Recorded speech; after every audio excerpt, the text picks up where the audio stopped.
Hey guys, welcome back to Fast Fix. In this video, I'll show you how to install Google Play on your Chromebook. So the first thing that you're going to do here is to download the Google Play services.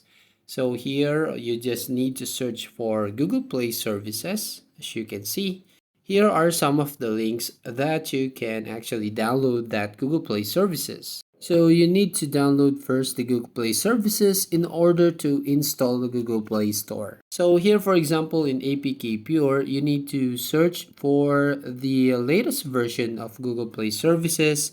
So you just have to find the latest version and then you need to download and install this Google Play services here. So for example, just want to find the latest version. So if I scroll down and find the latest version here, so I just want to click this all versions.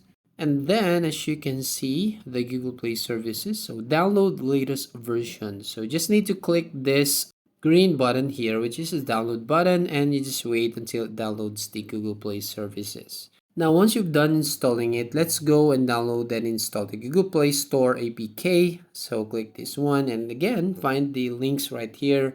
You have a bunch of links, but you just need to choose this APK Pure here and download the latest version. So that's how you basically install Google Play on your Chromebook. So if you find this video helpful, please consider to like and subscribe to this channel, and don't forget to hit the notification bell to notify you on the next video.